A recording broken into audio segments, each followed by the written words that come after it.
All right. So we're going to be talking about a couple different things, and we're going to go into the tactics. But I wanted to ask you guys a couple questions, and I want you guys to write down your answers. And if I tell you to unmute yourself, if you raise your hand to speak, I will maybe tell you to unmute yourself so you can speak. But right now, let's type in the answers right now. Uh, the first question that I wanted to discuss with you guys is what part of your game are you currently focused on improving?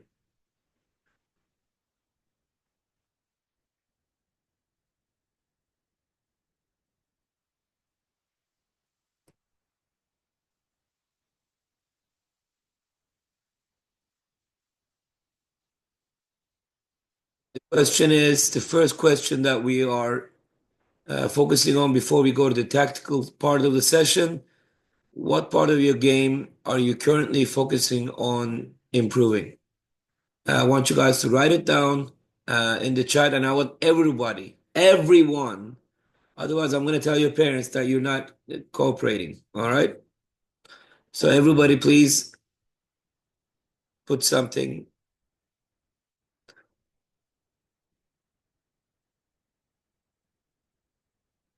All right, Matthias, I like yours. Making chemistry with my teammates to a better gameplay. I like that. It's very important, especially in the triangles that you guys create.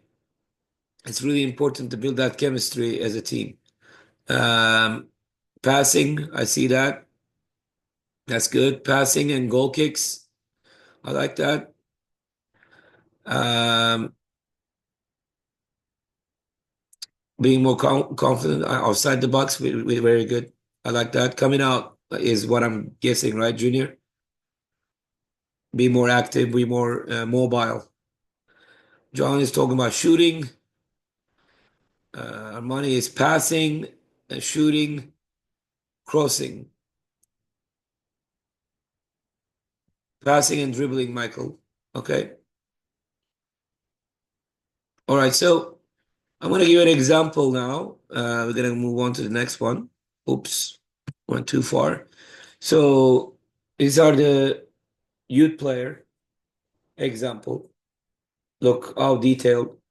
Youth player example is I'm working on improving my first touch because I want to control the ball better under pressure. I've been practicing with smaller, faster pace passing drills to get more comfortable with it. So this makes it a little bit more like I have a goal. It's very clear. And a lot of you guys, except some of you, chose one word, passing, shooting. But in reality, if you want to go to the next level, you really need to explain yourself because it makes it very clear about exactly what you're working on. I think it's really important, right? Look at the semi-pro and amateur player. Right now, I'm focusing on my defensive positioning, especially anticipating the true balls and staying organized and watching game footage and working on communicating during training, and has been a big help. Look how clear the next stage is, right? And professional player, I am refining my finishing techniques in the penalty box. Even at this level, there's always room to get sharper and more efficient. I've been working with the coaches to analyze angles and try new drills. Do you understand that? How every level has some similarities, but it's very specific about what we are actually wanting to improve. So you really need to ask this question, and I'm going to ask the next question, but I really would like you guys to work on this question. What part of your game you currently focused on improving, and make it very clear. Look at the examples up there: youth player, semi-pro, and professional player. Right? So just samples. I mean, it could be better answers than that, and it could be a better answers for you, right? And but like the bottom line is to make it very specific so you can actually focus on that goal to make it better. And I think it's critical that you can recognize those things. So a lot of players also make mistakes with this subject about only working on their weaknesses. Weaknesses are good to work on for sure, but sometimes it's good to actually perfect something you're already good at to make it even better, right? Like if you have a great shot, then let's see if you can shoot from every angle. So make yourself the perfect shooter. So, a lot of players make this mistake. They only want to work on specific weaknesses, and coaches make this mistake too sometimes. But it's not a mistake, really. Like you can still do that, but you cannot be forgetting to sharpen up your skills that you're actually good at too, and make it better and make it more like you need to be shining through something to be able to show yourself to the next level, correct? So this is very critical. So I hope that was helpful for everybody. And the second part, I'm asking this. Now you kind of get the idea. You need to be more specific when you're answering. So one word, shooting, this, it's just not going to be enough. You need to be more specific. How do you mentally prepare for matches or training sessions? Write it down. It should be taking a while, and it's okay. Everybody has their own routine. Like, but you need to find a routine that is going to be good for you, right? And a way to motivate you. Some people chooses music before.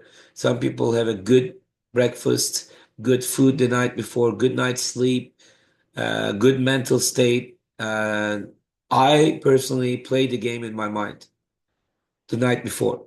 I recognized who are we playing, and I try to play the game in my mind. As a coach, I do the same thing. As a player, I did the same thing, and it kind of prepared me so what could come. Like if I'm playing against a very aggressive, very fast team, I visualize that before, so I'm mentally prepared, so I don't have any surprises with that. That's me. All right, guys, write it down.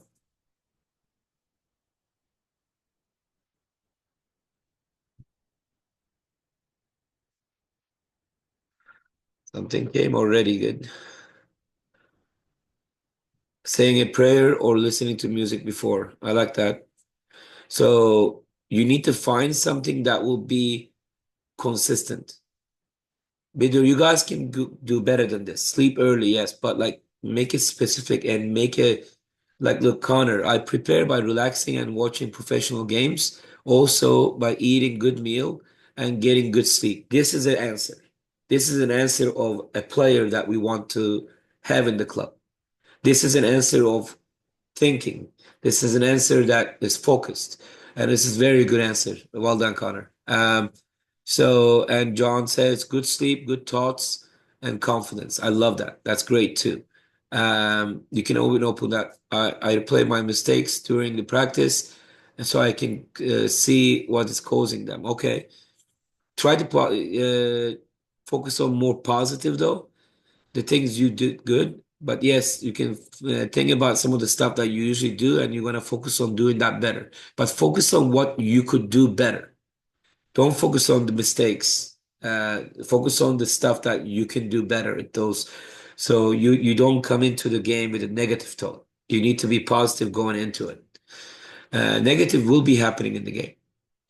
So if you're already going to the game negative, it's just going to be doubling that. You do not want to go to that like that. Okay. Eat healthier. Very short answer. I think you guys can do better than this. You need to start thinking like a good athlete, thinking like a next level athlete. This is what we're trying to do here, right? So make it more specific and make it like, don't answer it like you're at school and you need to give an answer to the teacher. It's more about you. This is your development, right? So you need to make it very clear. Matthias is, I like your answer. I usually go to sleep early, watch some pro games. That's good too. I see how I can do that in the game and listen to music. I love that too. Well done. Michael, eat well before the match and get a good rest. Okay. Get enough sleep and good confidence. Okay. That's just really blah. You can do better than that, Armani. Come on. You guys just focus on like and find a routine, find a pregame thing that is gonna work with you. Like I said, music is great. If you guys choose to do music, it's great. I think that will be very helpful for you guys all. But make sure that you focus on that and think, okay? So I'm gonna give you the example of what I hope that there is more people here. I still want more answers. Please write it down. People who hide in the corner doesn't become great players. So please make sure you jump in. So this is the example one we're gonna give now. How do you mentally prepare for matches and training sessions? Youth player, I like to remind myself that it's okay to make mistakes because that's how I learn.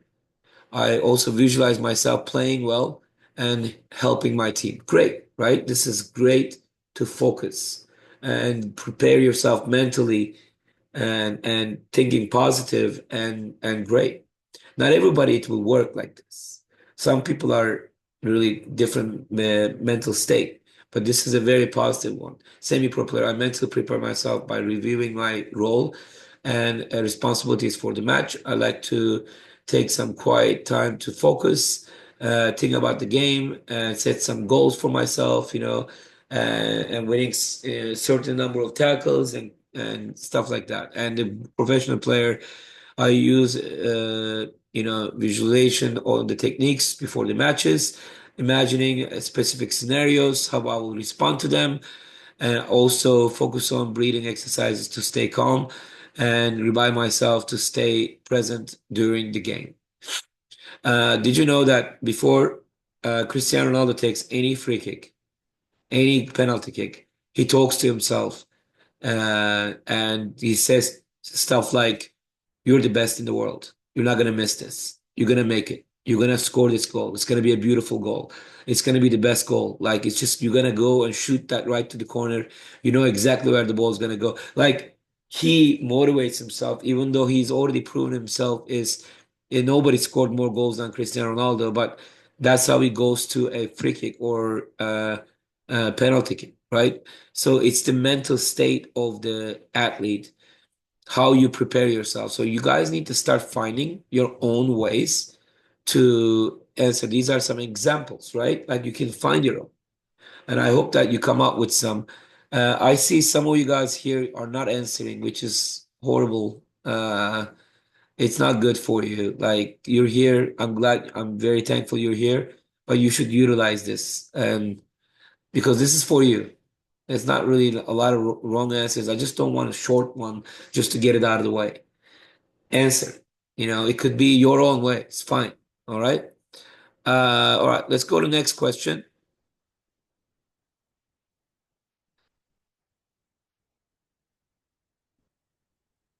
How is this different? You guys understand why this could be different? What is a routine? A ritual. You do this before every game. Some people wear the same socks, dirty socks, because they believe that brings them luck. Until they lose a game, they will be wearing that dirty socks. They will not wash it.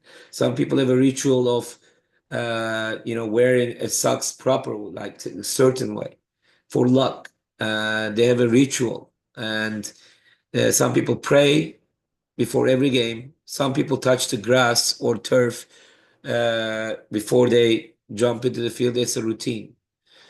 What is yours?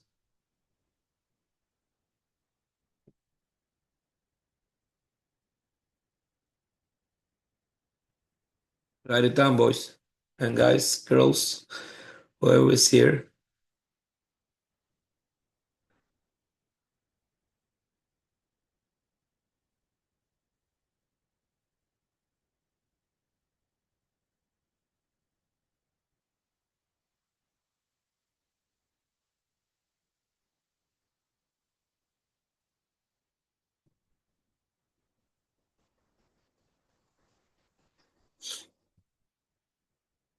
I'll actually show you the next one, example one for this one.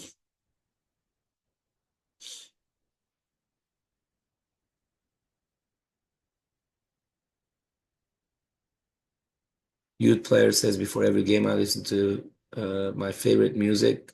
to get pumped up. I also make sure double check my cleats and shin guards to feel ready. Semi-pro player, I always eat a light meal a couple hours before, like chicken and rice. I lace my boots certain way and say a quick prayer.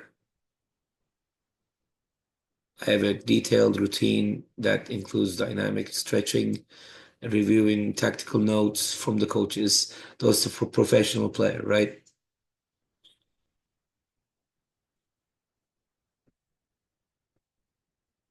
Junior, praying to God help me, my team win the match. Uh, okay, you go for the prayer. This is I respect that, Junior. I really like that. That's also could be really good. I always eat a meal 2 hours before. Then I do butterfly stretches. Okay, that's your routine. I like that. Right? You check. Matthias says I check. I'm not missing anything for my game. Try to get any bad things out of my mind. I listen to the coach's advice about how to beat this team. Great. It's a routine. You have it. Can you make a better routine? Maybe. Can you find a new one? Maybe, right? Taking a shower, get ready, then stretch and quick prayer for a win. All right. My routine is to thank my great grandpa who passed away and make sure I have everything that I need. I like that. That's good. It could be motivating. It could be keeping you focused if you do stuff like that. So it will be good for you. Connecting with Roman and Rashawn before the game. That's good.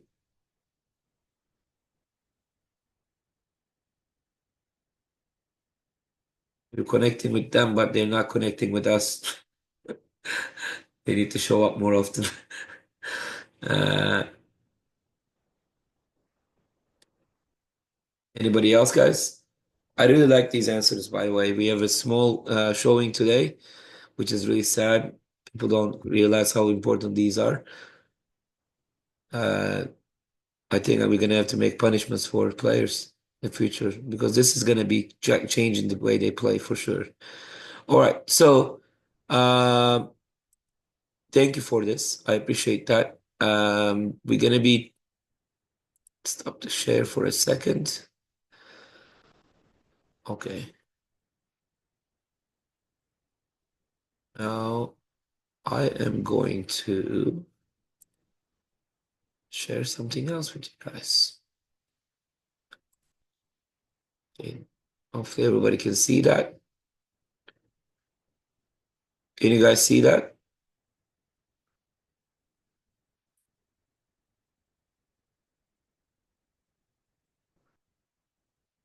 Okay, good. All right, and Abel, make sure I got everything. Pray to God, help me play good in the team and stretch good. That's good. Well done. Good.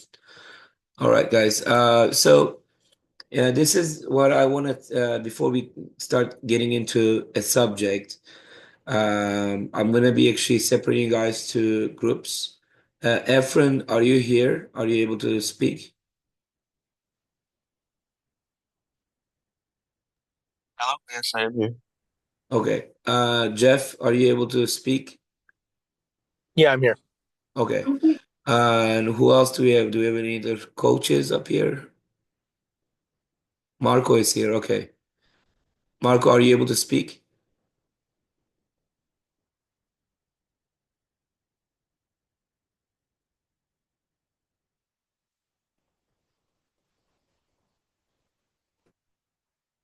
Marco might not be here. Okay.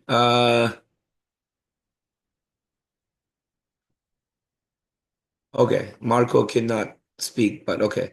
So Efren and Jeff, you guys gonna be the group leads. I'm gonna break you out to groups. So the question is, we're gonna be going back to the tactical board, but I want you guys to discuss coming out of the back, goal kicks, or coming out of the back from defense. What is the biggest issue that the players face? What would like they like to know, like is their position, what are the issues they see in their team, so we can address that, and maybe we can address it here, coming out of the back. All right, the first question. So I'm going to put you guys in the breakout rooms now. Two breakout room. Assign manually. All right. Assign. Efren, you're gonna get some of the younger guys. Uh, let's see.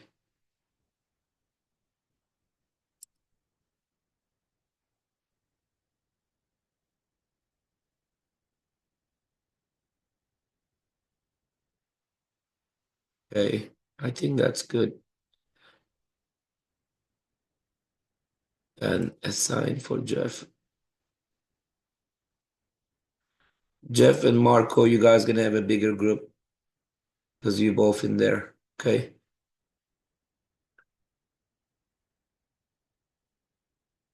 All right, you can join your groups now, guys.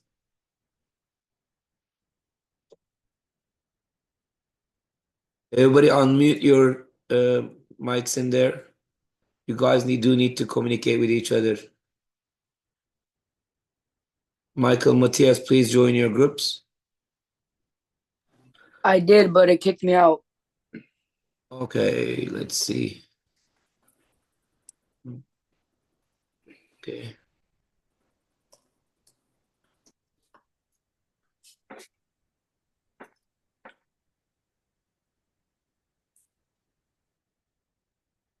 All right. Can you go back, Matthias? No, it's not asking me anything. Not joined. I wonder what's going on. Okay. I'm gonna put you in the group one. Michael, again, I'm gonna put you in group one. Try to join now. Okay.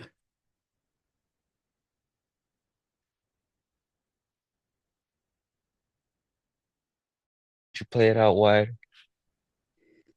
And yeah, so yeah, that's one thing I think we should do is just knowing what our next options are.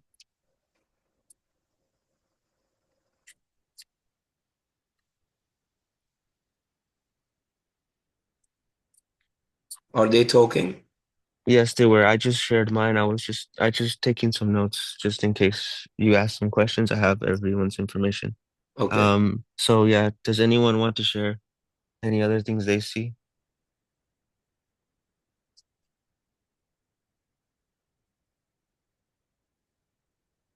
Anybody? If not, I'm gonna try to look and call people.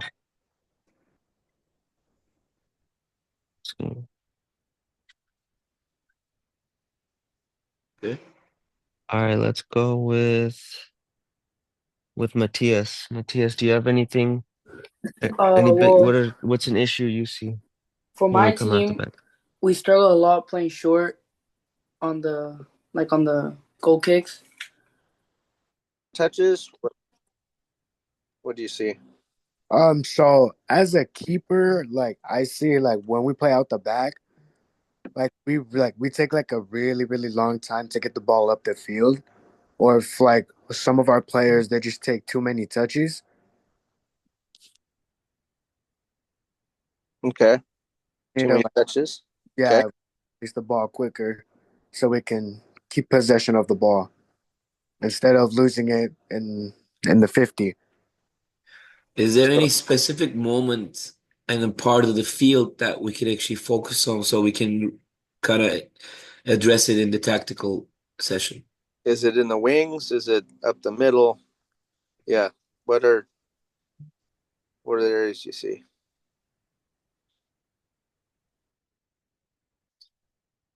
Let's see. So I'm trying to see the chat too. Communication, not punting the ball.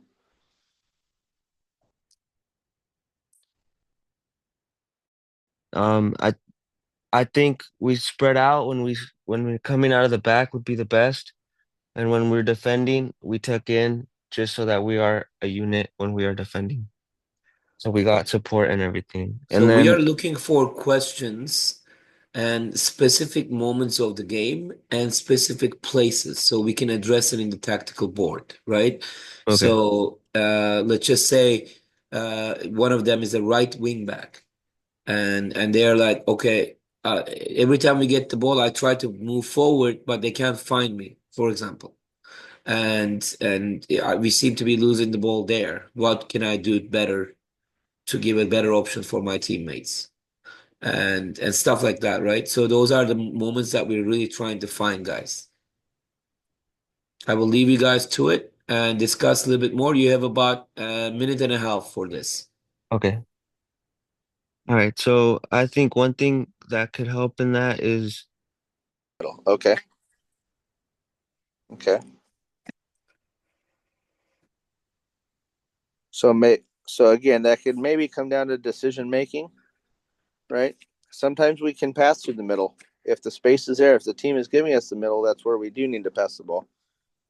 But if we're losing it through the middle because we're trying to pass it, it might be our decision making that we're passing it to players that are not open to the right spaces. Are we finding some questions in there about the moments of the game? Like, so we can actually address it in the chat. You know what I mean? On the tactical board. So we can address it.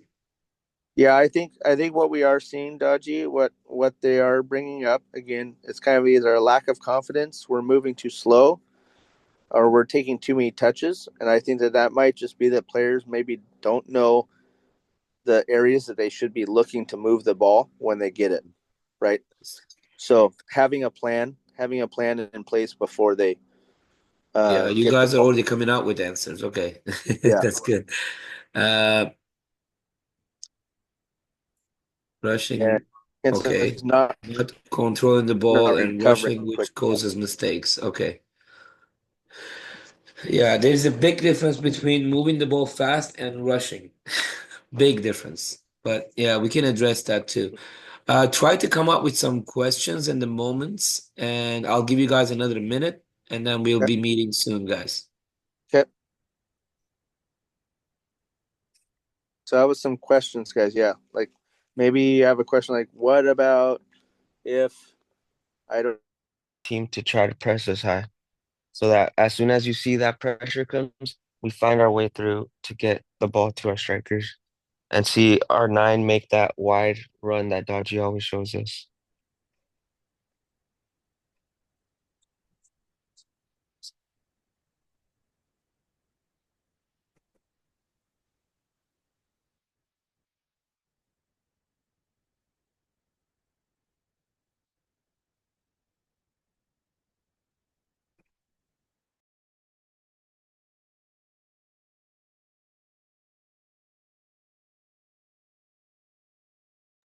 Some of you guys already left your chats.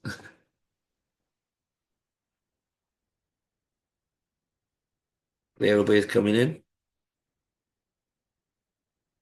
So we can share it on the tactical board.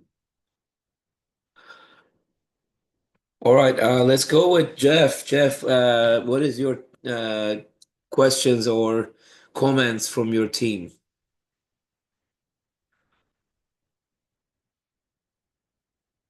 You might be muted. Sorry about that. Yep, Okay. I've muted. So one was movement off the ball, maybe too many touches, moving too slow, and maybe lack of confidence. So that kind of, as I was hearing that as a coach, I was hearing that maybe our players just don't have a plan and know what to do when they do receive the ball when we're trying to play out of the back. Okay, so we didn't go after a specific moment or place in the field. I didn't have anybody bring anything specific up other than we were losing the ball to the middle. Okay. So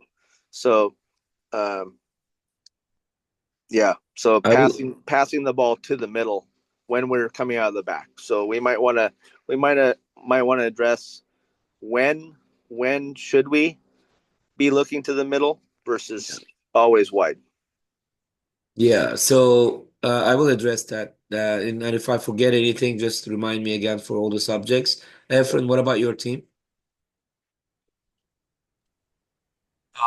One of them was a lack of communication We also said that um what to know what our next option was, already have the plan, kind of like what Jeff said.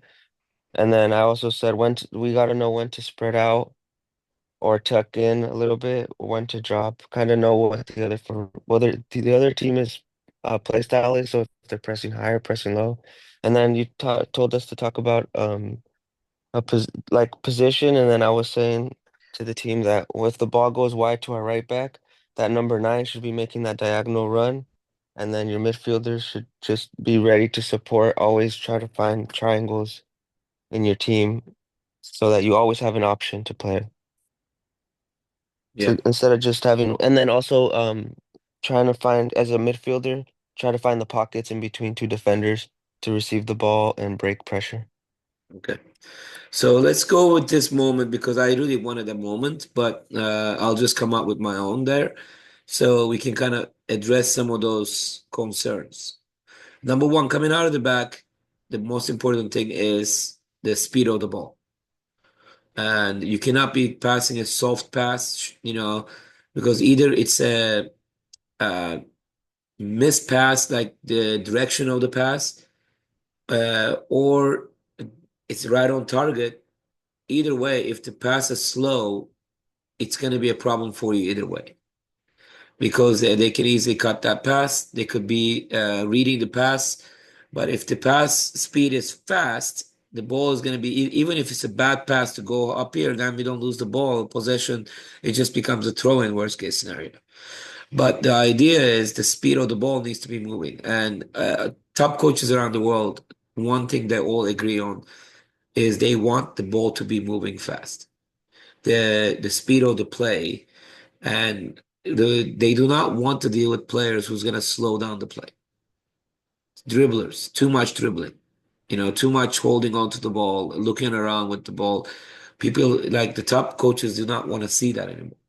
So it's really important that you guys understand. Now, a common issue that I see is when we get the ball, we seem to have, especially the younger teams, this outside players, which is our outlet, seem to be wanting to run forward. So this player can just kick as far as they can and he's gonna run after it kind of thing. If you want to possess the ball, the outside wing backs, they need to learn to go as deep as they can, and that's going to be pulling players out of position as well, and that can be opening space for some other players as well. So bomb, and like Efren said, the number 9 making a run to that space, and we can create those opportunities for our players. But how quickly? So now that's another issue, right? This player moving slowly. I'm opening up, but it's so slow. By the time that if this guy is more intense than you, he's gonna cut the pass to the whole lane. So how quickly, what is your urgency? How quickly you want to open up as wide as you can? That's definitely gonna mess up their shape for sure.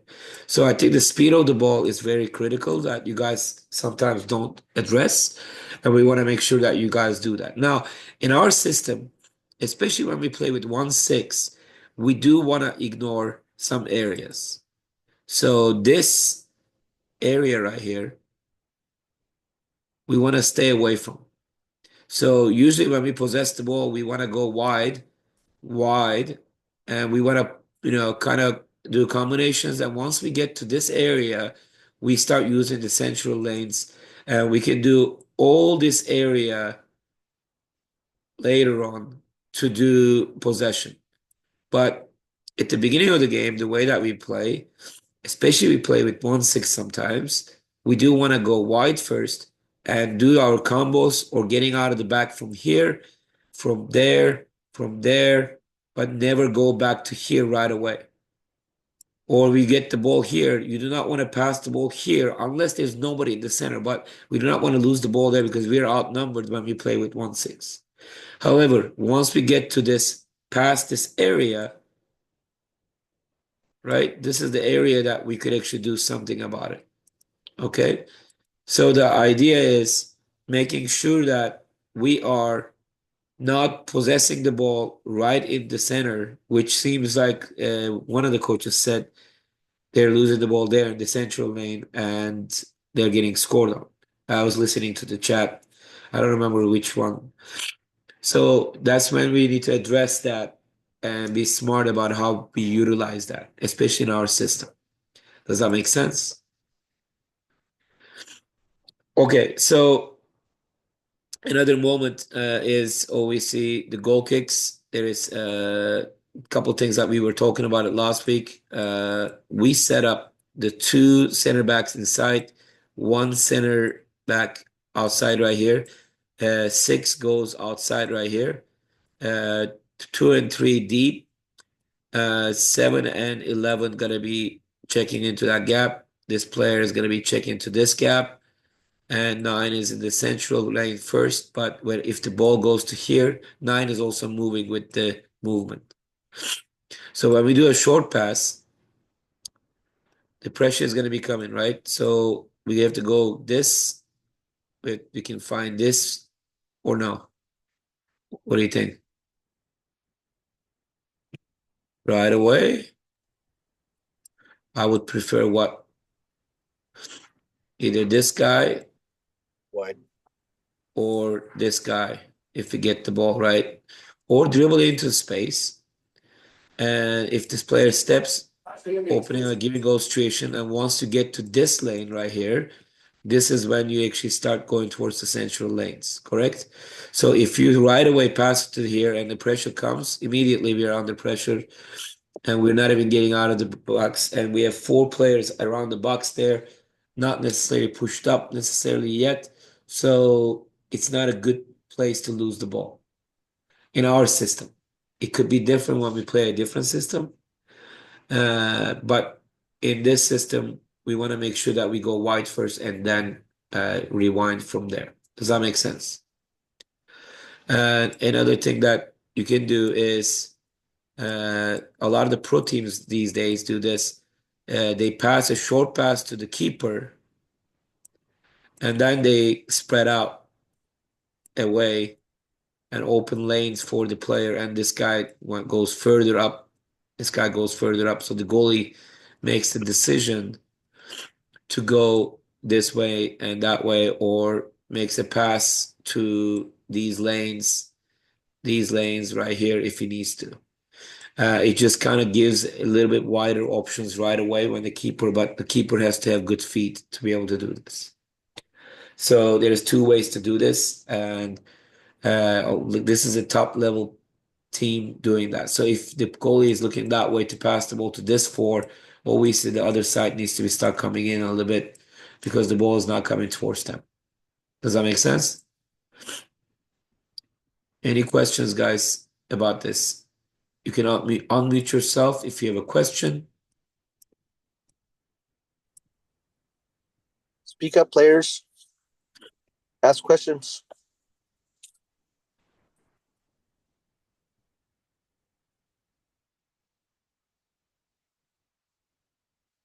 Efren, does that cover kind of your, even though it's not very specific, I really would like next time, like when we're talking about a specific moments, would make it very clear about what we're going to be talking about. And don't come up with answers yet so we can address it here and you guys can help me with coming up with answers here in the board. Yes, it does cover. Thank you. Okay. And I'll work on that. Yeah, no worries, no worries. So it's new. So this is new for all of us. This concept right now we're doing with the breakup groups, which I like recently, but we're learning from it, all of us. So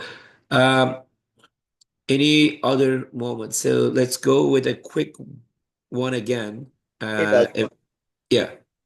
So how about the scenario when the 9 is not making that run? So we do get it wide to the wing, and we don't have somebody making that additional run to the space up the wide area. So I Yeah. think a lot of times our wingbacks might get that ball, and again they're flustered, they're nervous, they don't know what to do with it in that scenario. Yeah.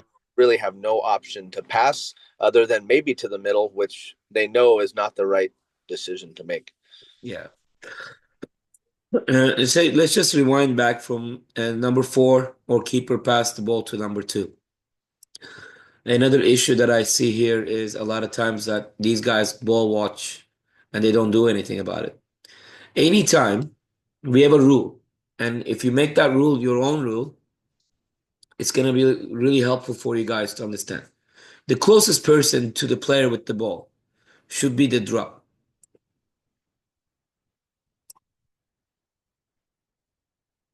And the rest of them are sliding now. So you started something. You see that? So you give another option to the player to drop the ball so they can see a better option maybe if they don't have an option. So number 9 is not making a run. So this already helped us. And obviously 6 needs to be coming to the space. 7 needs to be in between players. So we need to show up in between players. I don't want the ball to go to here. Because if we lose the ball here, we're outnumbered. I want you to find the place here or here, but I really would like the most positive thing is to find a 7. Okay. Now, if 7 gets the ball, he might be able to find 9 or 11 on the opposite side right away. But the moment you pass that ball, make another run. So you might be able to get the ball to that space. Make sure you don't stop your run. You need to continue your run if you start it. But the most critical thing is if this 4, the closest player, does not give an option and they ball watch, now 2 only has one option, 7. And who else knows that? There's only one option. It makes it very easy for them to defend. Does that make sense? Minimum 2 options. And if the 9 is making around 2, 3 options, and hopefully it is going to happen, right? And 10 can be further up in the field that way. And you might be able to chip the ball to that space, and that's another option too. So, but it's critical that 4, the closest player to you, gives a drop. So this could happen anywhere in the field. So let's just say we are here, right? We are all here. And in this case, if 10 gets the ball, and the closest player is 7 in this case, 7 can give a drop to, even though it's an outside wing, right? It opens up spaces for us to use these lanes. It could be anywhere in the field. So if 6 gets the ball here, he's looking, and the closest player gives a drop wide, and bomb, and we're getting out. And right away, we are now seeing options to get out without struggling to find an option. So making a personal rule like that is going to be really good for you guys to do. Does that make sense? I want everybody to kind of answer if that makes sense, and if you have any questions about that.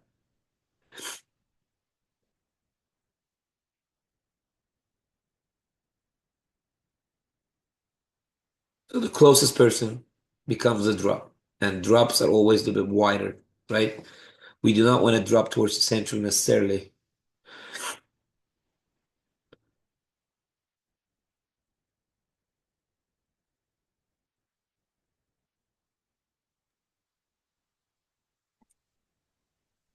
Hey, Jeff, you got something?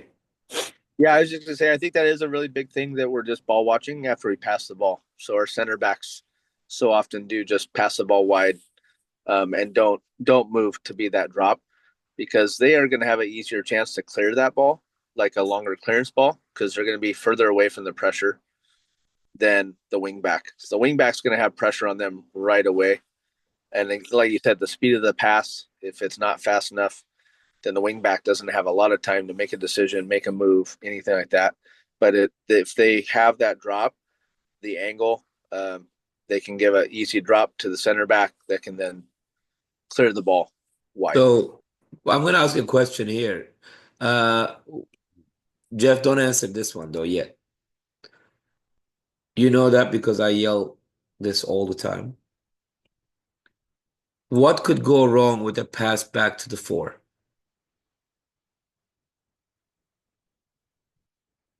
So if the 2 is going to drop the ball back towards 4, what could go wrong? What is the worst thing the 2 can pass? What type of pass? Write it down, guys. Come on, players, speak up. Answer. Let's see. I have one.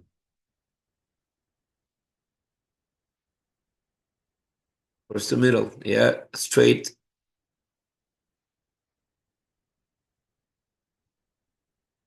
Where's the center? You mean? I think. Yeah. Okay. Omar. Yeah. So big rule I say. What is the thing I say, Omar? Your answer is correct, but what does it say? What is our rule? Every practice I say that. Drop the ball wide. That's Very, it. very good, Drop Amar. it wider, not towards center. Why? If you pass it to now, you see the four and you pass it towards here. Now it's a foot race, and this guy might have an immediate shot and score a goal right there because you assisted the goal. You always want to drop wider to this space, outside this space. So this is where we want to pass the ball, this lane right here, to his far side foot, this way. This is the spaces that we want to pass the ball to. You can even go this far because that's not going to give any chance to the player who's going to be pressing from the central position. Nobody's going to press us from outside, guys. This is really odd. Nobody's going to be like, subbed in, let's go, and jumping from the outside of the field to press you. They're always going to press you from the central lanes. So it's critical that you understand to drop the ball wide. It's critical. All right?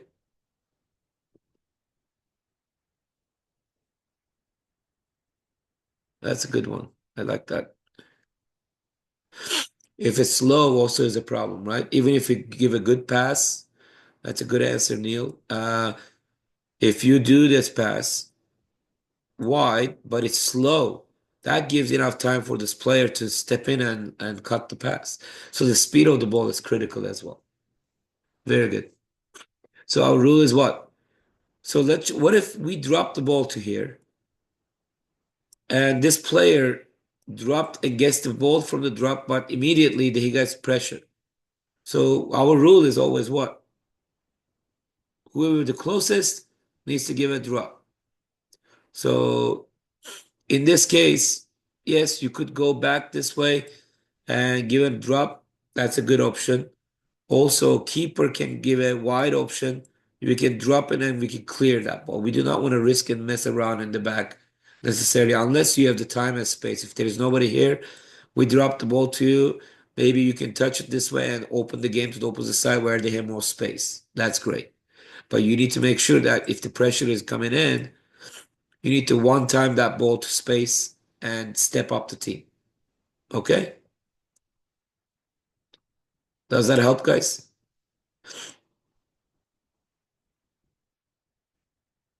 Coming out of the back, giving a drop, the closest player to give a drop is critical. And you need to take responsibility on this. You need to make sure that you're there to offer that. Because if we cannot go forward, we're going to drop it to go forward. So we don't necessarily want to drop double. That's a loss for a team. In Europe, they will whistle if you drop the ball. But if you drop the ball twice, the fans will go nuts. You will just lose the fans as a professional player. They will understand if you drop it and then right away somebody passed the ball forward, they're like, oh, that's cool. That's good. But if you drop the ball, allow the pressure to come in and you drop it again to a keeper, they will lose it. The fans will lose it because that's not the soccer they want to watch. Okay? All right, guys. Let's be done today. Thank you for coming. I hope that you guys discussed some of the ideas and got the we covered a lot of stuff at the beginning, Omar, especially mental preparation. You can watch this video. I'll send it to you guys. Omar has a question. Let's see real quick before I finish this.